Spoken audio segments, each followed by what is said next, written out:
All right, guys, it's time for another Tuesday tip of the week, and this week is week 2 of our 3-week progression through handstand push-up, drills, skills, and different scaling options for you guys. So this week I wanted to hit on specifically positional drill. Last week we introduced a couple that really put you in a new position or different position than a lot of athletes are common to scaling to or building strength in. And this week we want to hit the foundation, which is the triangle position of your hands and your head. And so drill 1 is going to be literally us building time under tension in a headstand position.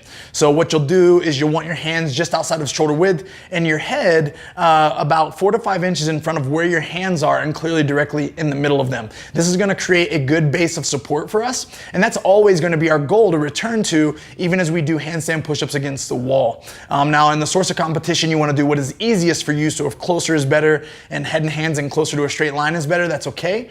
But when we think about developing something that is more universal to pressing a barbell or dumbbells, and then also literally being able to do a freestanding headstand to a handstand push-up, we want to create that base of support. So the first drill is going to be a simple knee to elbow drill where you guys are going to hold your body in that upright position or upside down position. Your knees will make contact with your elbows, and then you're going to extend through your heels. Now the goal is when you guys extend through your heels and you extend your legs and hips and your legs are straight, we don't want them stacked exactly on top of our shoulders. We want them to still linger at an angle so that our toes are extended or our legs are extended, toes straight, and they're going to almost be right over our point of our elbow, or where our hands, between where our hands and our head are supporting our body weight. You can do this between sets of somewhere between 5 and 12 repetitions, and the goal is consistency in the hold. Now a way to scale that up is to treat it more like a pike. And so what that looks like is where we keep our body completely straight in regards to we hinge at the hip, but our legs are locked out. We bring our toes to the ground, tap the floor, and then we extend through the hip, lifting our legs back again to that fully extended position. Same idea here, time under tension and core strength development. We're gonna go somewhere between the reps of 5 and 12, and I would say anywhere between 2 to 3 sets of this when you guys are working on it for any given day.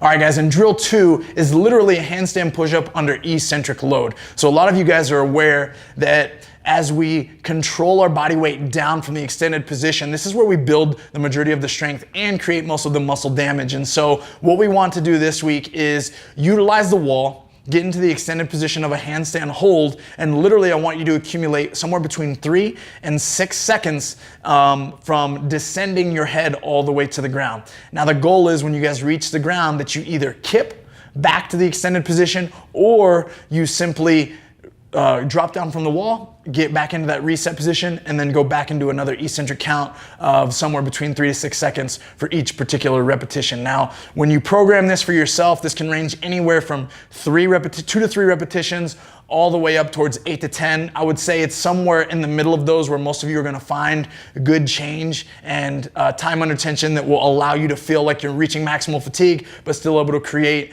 a resistance against gravity pulling you down. Over time, you're gonna be able to redirect that contraction and be able to press up a little bit higher.